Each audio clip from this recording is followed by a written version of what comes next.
Welcome to Real Estate Coaching Radio, starring award-winning real estate coaches and #1 international best-selling authors, Tim and Julie Harris. This is the #1 daily radio show for realtors looking for a no BS, authentic, real-time coaching experience. What's really working in today's market, how to generate more leads, make more money, and have more time for what you love in your life. And now your hosts, Tim and Julie Harris. 3, 2, 1, and Julie Harris. We are back, and today we're going to be talking about 6 of the worst income-wrecking mistakes agents are making in today's market. But before we get to the first point, I think you have a really great story from our friend in LA, Federico. Yes, who is not making the deal-wrecking mistakes. In fact, this story, I hope the listeners pay attention because it's going to wind a whole bunch of things together. That's right. So we're starting out by telling you the story of what happens if you don't make 6 of the income-wrecking mistakes with this story, and then we're going to get into the weeds as far as what you need to be avoiding. That's right. Okay, so this is a text from Federico, who lives and sells in Los Angeles. He says, "Hi, Julie." This is hot off the presses right from maybe a couple days ago. Federico says, "I just finished showing clients a new construction community. While the build rep was showing us the model, a lady walked in and asked if she could listen in on the build rep's presentation. She communicated that she and her husband were looking to downsize and was asking the builder how the financing would work." Okay, so let's stop just for a second. How many of you listening in Los Angeles believe that there's no new construction around? We could just start with that point, but Right. Moving forward. During that conversation, I asked her what her situation was and asked if she needed the funds from the sale of her property in order to close on the one she might be looking at. That led to the build rep stating that they would only finance her if her current home was in escrow. So there's a lot to that too. Which, by the way, that's probably the build rep not really knowing anything about how to, sell a house using financing, because the reality of it is the builder wasn't actually using their own money. They were using a mortgage broker, and she probably still could have worked that deal, but she was looking for the easier deals of people that had no home sale contingencies. That's right. And using kind of a lame objection handler, no, you can't do that. Exactly, which positions our friend Federico. Listen in. That's right. Now, when the build rep exited the room, she thanked me for helping her articulate her points. This is the walk-in potential buyer, and asked if I could email her all the information for the new build, to which I responded that I was the agent for the other couple in the room, but that I would be happy to help her. That led me asking her to how soon she needed to go on the market. When she responded, "We are still decluttering. I don't know where to start or how it all works." I asked her where the home was and what they were asking, and asked when I could stop by and see it, since I may already have someone. How many of you guys would have gone for the appointment right then and there? Think about that. She answered, "That sounds great. We need to declutter first, so it won't be possible until at least later next month. Let me also work on my husband as far as the new purchase goes, and then we can schedule an exact date for you to come by." I got her contact information, another mistake that agents sometimes fall into. I got her contact information and stopped the conversation, since I did not want to be rude in front of my existing clients there. When I left the showing, I called this lady. There's the immediate follow-up. I called this lady back to continue the conversation and to schedule a tentative day and time to go look at the property. She said that she and her husband will be going on a short trip, and that we can circle back after my trip. We'll only be gone for a week. During the call, she asked me what commission I would charge. By the way, people don't ask that if they're not serious, do they? Okay, she asked about my commission, to which I said, "That's a great question. I actually have a flexible fee. What's the best email for you so I can send you a little bit about me and my team and about how we work?" That'd be the pre-listing package. That way, when we meet at the house, we can focus on the items that are most important to you. Also part of the scripts you learn in Premier Coaching. It's textbook. Totally 5,000% textbook. She gave me her email, thanked me for helping her while at the new construction, and expressed that she was excited to have me come by their house. There you have it. Most certainly, by the way, to add on what you said with regards to the people asking about commission that quick. Yeah. 99% of the time when they ask out of the gates like that, it's because they've got another agent in their back pocket, which it probably isn't a professional agent in the sense that maybe it's somebody they just know as their neighbor or Uncle Bob, who basically lists a house every 1,000 years or something like that, who will probably do it for free, or so that type of question was that the seller was looking for a reason to take Uncle Bob out of the equation because she really liked Federico and wanted to do business with him. Yes. But most importantly, though, to your point, he used the scripts that we teach these guys to use in Premier Coaching. And that was one of the obvious scripts that we use that you learn when you're presenting the pre-listing pack and the listing presentation.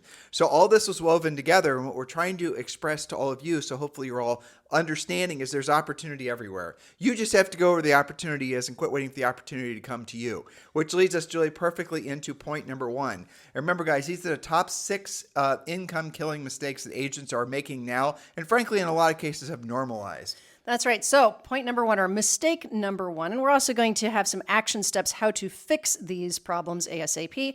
Mistake number 1, playing the waiting game, waiting for the market to crash, waiting for interest rates to come down, waiting for inventory. Waiting doesn't get transactions into your pipeline, nor does it help your clients and prospects to achieve their goals. You must take control of your day, your week, your month, your quarter, and your year in order to defeat the waiting game. Say this at least 10 times. If it's meant to be, it's up to me. And then take control. We're going to give you some action steps here. All right, so first action step on this mistake: accept the fact that there are 0 indicators that the market's going to crash. 0. Remove it from your head. While there are some price ranges in some markets this year where it's set to, where there are some price reductions is what that should say. In some markets, this year is set to close with between 5 and 9% increase in home values. I wonder how many people actually know that. I mean, with all these headlines that are supposed to basically make you think there's a housing crash, do y'all know that real estate in the mainland United States has increased in value by at least 5%, in some cases around 10% year over year? So yes, despite the headlines about prices falling, home values have still increased. That's right. Now, low inventory, stable demand, lots of new construction, and rising prices are not indicators of a housing crash. Those things do not exist in a housing crash. Now, if any of that changes, you can hear about it here. We'll let you know. So it's important that we remind them that we are at, a 20 or 30-year low for the number of mortgages that are in any sort of distress. Yes. It's like less than 3%. It's less than 3%, a historic low. And that includes all of the forbearances and things that happened around COVID. That's all baked in at this point. Do you remember all the people that were, of course, these real estate prognosticators who were trying to sell you lists on how to get into REOs and all this other stuff? How they were saying, oh, you wait until all those people on mortgage forbearance, all those COVID mortgage forbearances, those houses are all going to default. None of them defaulted, did they? You see how there are some people, guys, who only think that they can make money, only think they can help people when the market's going one particular direction. And so what they do is they wait around and hope and pray that the sky falls so that they can be right. And that is, I suppose, a business model. But the reality of it is you can help people make money no matter what direction the market is going. You don't just have to wait for the direction that it's been going. For example, a lot of you, to Julie's point, we're waiting around for the interest rates to lower, waiting around for the mortgage stuff to clear, become easier, inventory to increase. Stop waiting around. There's inventory everywhere. It's not just where it's, like what Federico discovered. It's hidden in essence. You have to go to where it's at. You have to go to where the market opportunity is. Stop waiting for the market opportunity to show up on your computer screen. Yes. And, when you go to new construction where he went, especially in those price ranges, go where the buyers are looking. You will also find listings. That's right. Okay. So again, we're back to the waiting game. So you said that. So we have to drill down, because I always have to remind myself and you that we have people that are maybe listening to us the first time ever. And yes, this is the number 1 listened to daily podcast for real estate professionals in the United States.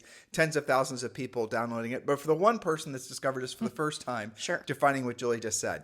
If you're going to, as Federico did, go look, essentially show buyers or go to a new construction area where the new construction is, say, 800 to, say, on up, chances are the person purchasing one of those new construction homes, they're going to have a house to sell. So that means that probably realistically 90% of the buyers, air quoting here, that are interested in new construction actually also are sellers. But how many of you think like that? How many of you think buyer or seller? You can't be both. Always assume that your buyer is actually a seller, and where you focus your energy is on the listing side of things, because that's what's going to be the juggernaut to them moving forward with any, they're not going to buy anything with the sell of the home, most likely. So you can't, if you just focus on the buy side of the conversation, you're never going to get to where the real opportunity is on the list side. Once you have the listing, you will obviously sell that house. Well, we've done studies on this. You'll sell an average of 6 other houses off one listing. With a buyer, you will sell a buyer a house. So open your mind to the opportunities that are all around you. Stop thinking and stop sitting around waiting for, something to change. You're the change that needs to happen if you're not liking your momentum right now into the new market. Yes, and you uncovered another mistake, which is assuming that, it's another buyer. I already am up to my eyeballs in buyers and there's no inventory, so why would I want another buyer? You're missing the point. Buyers bring listings. And in those price ranges, in the right range, you can get buyers who have a listing that are less expensive than the new construction and more expensive than the new construction. Downsizing, you can actually work both ends of that. Well, it's a frustrating, frankly, the wrong way to go about it. If you're trying to sell a buyer a house, and try to find them the right house, the perfect house, all the rest of it. Yet they have a house to sell. I'll give you a little, advanced coaching here. None of them are going to emotionally commit to purchasing something unless they happen to have the cash to pay for it, which isn't likely. They're not going to have the cash without the sale of their current home. So they won't emotionally commit to anything until at least their existing home is listed for sale, let alone in contract. So this is the type of, thinking that you need to adjust towards, and realizing that the best opportunity is always going to be on the listing side of the business. That's right. So here's the thing, back to mistake number one, waiting around. Well, what about interest rates? Interest rates will eventually get lower, but are not likely to go below 5.5% to 6.5%, maybe even for the rest of your career. What we just went through is not the norm. So stop wishing for the old market and embrace the new market. Now, that said, there was an interesting, there are some political hubbub that's floating around about the fact that, different politicians are starting to lobby for the idea that there's going to be, I told you about this. I heard that video. The crazy yeah. permanent 30-year mortgages at 3%, which, it sounds great, right? Even if it were 4%, it would be pretty interesting. Well, but yeah, they're going to sell like 100-year bonds and finance it and the whole thing. And it's that not could going to stimulate something. Oh my gosh. But it's also going to, so let's think about this. You're going to massively increase demand. And what is that going to do to the cost of real estate? As well as inventory availability. Right. So you might have a low interest rate, but the $400,000 house you're interested in buying is now worth $2 million. So anyway, I would circle the wagons back probably to new construction if that happens, but Yep. We'll see. We'll monitor that. Okay, so the waiting game. Learn about several ways to achieve a lower rate and a lower payment while rates are higher than a lot of people want. Refer to last week's podcast about 3 ways to achieve lower mortgage interest rates. Learn about what the builders are doing. Many new home loans are closing today in our times where rates are over 7. The new construction loans are closing in the mid 5.5 range right now. So take action to find out where in your market is that actually happening. All right, so mistake number 2. There was a lot wrapped up in number 1. Number 2, expecting your buyers to send you what they want to look at versus finding the right homes for them yourself. we've done so many podcasts. I know, but this is such a mistake. Yes, we know that buyers can find listings online. There's 5 million different resources. But what happens when they take them to you? Isn't it already in contract? Aren't there already multiple bids? And then you believe there's nothing and you wait for them to go discover something. It is not their job to find something. And furthermore, let me get into my points. I probably talked about this. So get and use the buyer presentation, which drills down on specifically what your buyer clients desire in their next home. That can be a mistake, is not knowing the specifics. What is a deal maker and what's a deal killer? Are both people on the same page if you're working with a couple? Can you handle objections like, I want to wait for rates to come down or prices to come down or both? We talked about that previously. Now, once you know what they need, that they are motivated and they're qualified, it is your job to find them the right home. Think out of the box. Refer to our podcast series about how to find inventory. So, for example, consider changing the type of property, single family to maybe a townhome or a condo or vice versa, and the price range. In fact, sometimes going a little bit down market can actually find good alternatives, expanding the geographic search or looking at new construction. And there's a counterpoint here. I've been working on this with coaching clients, okay, which is when a buyer does send you that magic listing, I got to see that. They're really juiced up about it. And that's the only thing they sent you today. Okay, so why that one versus everything else that they saw? Ask them why that one. And then have 2 or 3 backup houses set up. You can always cancel showing appointments, right? Because what if they're wrong? What if the MLS pictures didn't have the power tower in the backyard? Have another plan. You have a showing appointment. Go sell something. Does that make sense? It does, of course. But I mean, we could talk forever about this know. point because there are so many different places where they can go and look for homes that aren't officially for sale.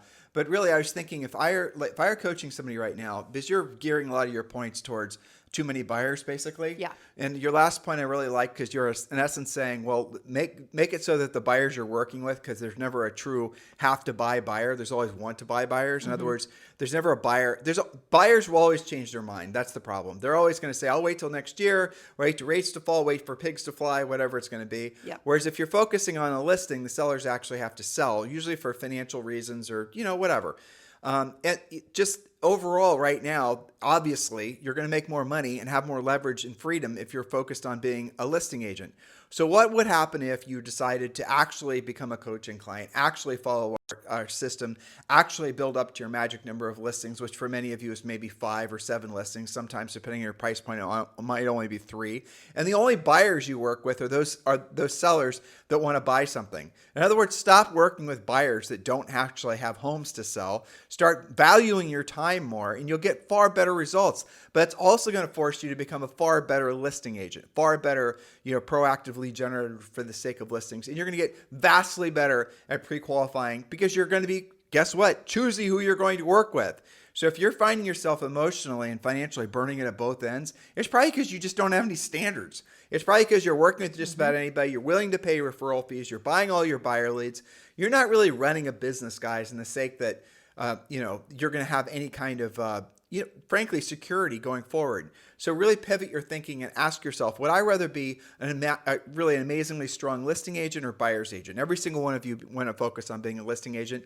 In a lot of ways, you have to kind of choose because the buyers will suck up all your energy and your time.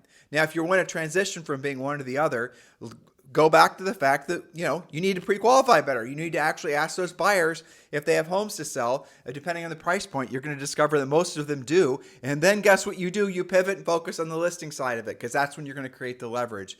Joining our Premier Coaching Program is free.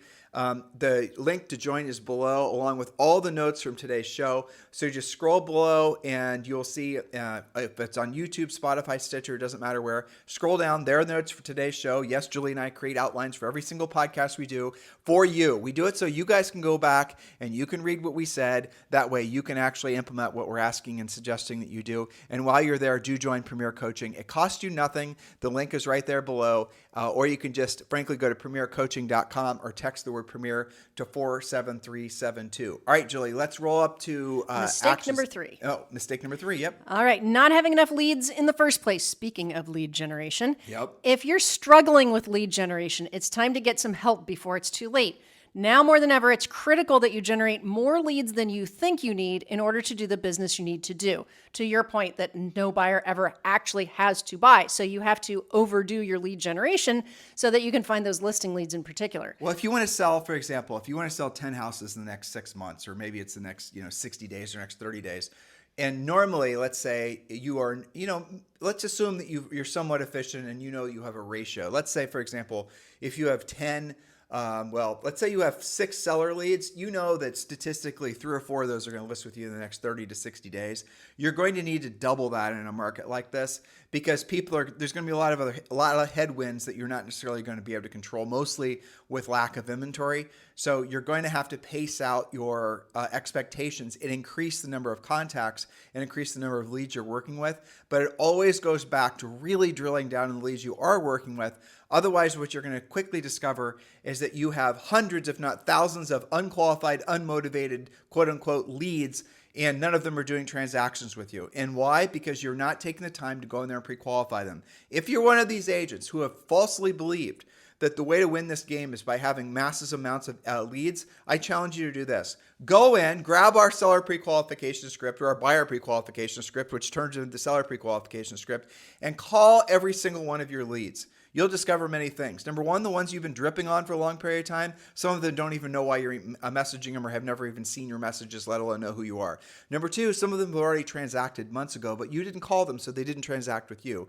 Number three, you're going to find people that are actually motivated and they're waiting for you to call. You've been treating them like a buyer and sending them home buyer tips and all the rest of it through your drip campaigns. But now because you have them on the phone, they'll actually commit to working with you. You've got to stop being passive with your life, but especially with your lead generation. Well put. So that all goes back to not having enough leads in the first place. So sign up for Premier Coaching with our Harris certified coaches because they're going to start by asking some specific questions like, Where did your past 5 transactions come from? Was it luck and hopium, or did you connect with those clients through a proven system or strategy? If it was a proven system or strategy, why did you stop doing it? How many leads do you actually have in your pipeline? To your point, what your story you were just saying, what I was thinking is a lot of agents think that they're leads, but they're just contacts. They're just people in your database. Why are you calling them leads? You don't know if they're a lead or not because you're not talking to them. Now, you also might have a lead conversion issue versus a lead generation issue. That's something that the coaches drill down on. Where are you spending money to generate buyer and listing leads, and what is that conversion ratio? And how many contacts are you actually making daily where you're speaking with a decision-making adult about real estate? That's just the beginning of great coaching questions to drill down on why you might not have enough leads or appointments. Well, where you're spending money to generate buyer and listing leads, I mean, obviously, assumptive. It was assumptive, right? In other words, she's not suggesting you spend money to generate buyer and seller listing leads, but she's suggesting that you actually go in and question, frankly, whether or not that money that you're spending to generate leads from those sources actually makes any sense. Because we know you're doing it. Because we know, that's right, we know you're doing it. So why don't you actually go and count how many actual closed, how much money did you spend on those X leads? All right. And referral fees, or maybe you just paid a monthly fee or whatever it is. How much revenue did you generate? How many hours did you spend to generate that revenue? And actually do some actual math to find out really what you're making per hour on those leads. Because some of the leads that you guys are buying, they're costing 35%, and then your brokers are then charging you like some money on top of that. I've seen it's actually become normal in a lot of major brokerages for someone to really receive a reload lead, which generally are great leads, but the amount of commission that the agent makes is usually, after all the fees, about 20%. That's become normal in our industry. I mean, if you're new or if you need the money, I suppose that might not be a bad idea, or frankly, if the commission check is large enough. But in many cases, you're still talking about a $400,000 or $500,000 transaction, and the amount of money you're making before you even paid yourself, paid for the gas, paid for all the Starbucks you bought them, right? You're making nothing. You got to start taking responsibility for the fact that you're avoiding doing the real work of real estate. Job number 1 is being a proactive lead generator. All right, mistake number 4, spending too much time chasing down your prospects or your leads to set the next appointment. This is especially true of buyers. I hear this all the time on coaching calls. Here's the action step. Again, the mistake, spending too much time chasing down your prospects. After a showing appointment where your buyer is not writing an offer, always set the next appointment before they leave the appointment that you're just ending. Set it for a couple of days out so you have time to find the next homes to show to them. Drill down further to find out why they liked or disliked about what you just showed them.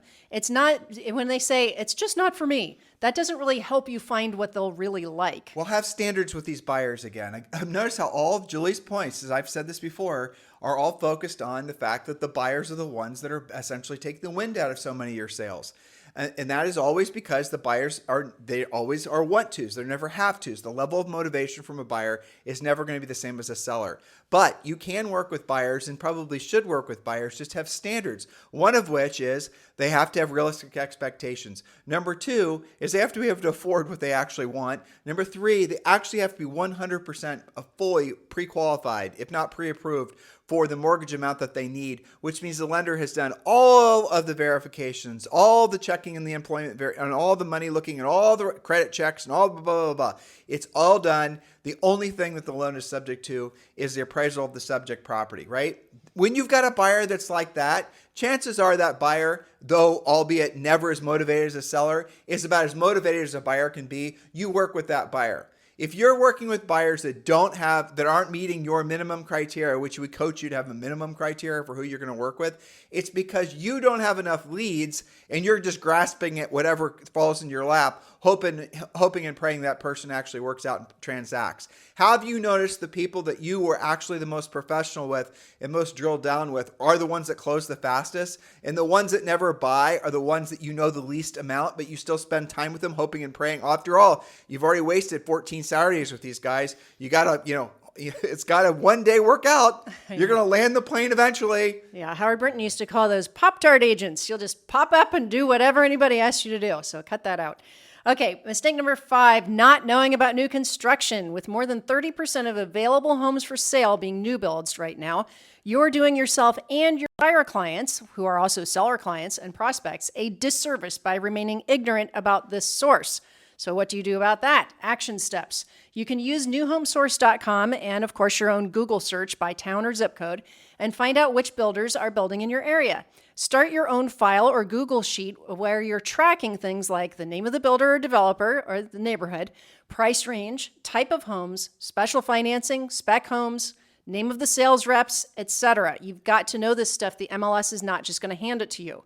Then you match your buyer clients with the right new construction and accompany them to check it out, just as Federico was explaining with his text. Before they do that without you, you know what? Buyers can do their own Google search, right? They find this on their own. They wander in, they get themselves in contract. A lot of new construction happens that way. Go back and listen to all the past podcasts we've done on new construction. It's really important. And we're just, obviously glossing over the surface of these new construction points. New construction is where it's at, where it's going to be at for probably the next 5 to 10 years. It is fascinating to me how little the industry is focused on this. But Julian, one of our neighbors that we're invested in, it was originally going to be a huge 60 or 70 unit condo complex in Austin. He's turning all of those into rentals, which is great. Mm-hmm. I mean, better return on investment for us. But the moral of the story is that nobody knows that he's even building these. He told me he's building another one. Wants to know if we want to invest. We're going to invest. And those might be turned into condos. There are stuff like this happening all over the United States. But you guys aren't discovering it because you're just looking in the MLS. You're just doing what your buyers are doing. That the market of the idea that you can find what's for sale from the MLS for a lot of reasons, and some of you haven't been in the industry long enough to know, but for a lot of political reasons, frankly, politics amongst real estate brokerages, the MLS is being the de facto source for homes for sale. It's not going to work out that way anymore. You're going to see national brokerages that are going to start essentially creating their own MLSs with their own rules because they can. And that is absolutely positively what's going to happen because it's going to be a bigger attractor for potential agents to want to join that particular brokerage. That is what is going to happen in the next 12 months or less. Guaranteed. So just keep your eyes open to that. And when they do, guess what? They don't have to co-op, or more importantly, they can pocket listing, or they can coming soon that listing. They have their own rules that they can follow outside of the MLS rules. Mm-hmm. So you know what? That is probably what's going to happen in a market near you. So you're going to have to become more fluid with finding homes for sale. And that's okay because it gives you an unfair advantage in the marketplace. If you're knowing where to find real estate for sale, because it's not going to be an endless supply, right? You're going to discover when you do your homework, there's maybe 10 or 15 different sources of properties. Maybe you find there's you don't know, who knows? Maybe there is some defaults that you can access. Maybe there are. I'm putting together a podcast for next week about all this, right? Which is going to be all of the online resources other than the MLS, which guess what? Have inventory. HUD.gov, Fannie and Freddie. Even tinyhomes.com. You've got farm and ranch listings. You've got all kinds of different things where you guys, it doesn't even cross your mind because the MLS isn't, dripping listings on you. It's not necessarily your fault because many of you have gotten into the business in the last 15 years, 99% of you. So you've only had exposure to one type of market. And guess what? The people leading you, your brokers and your office managers, have only been in the business for less than 15 years. So they themselves don't know how to look for inventory other than just the MLS. It's just normal. Our industry has been very spoiled for a long period of time. Well, it's not now, right? And so you're going to have to learn how to actually work to do a great job for your clients because here's the big picture here, right? So look back at Federico. Federico is going to most likely sell that new construction home to the buyers that he was working with.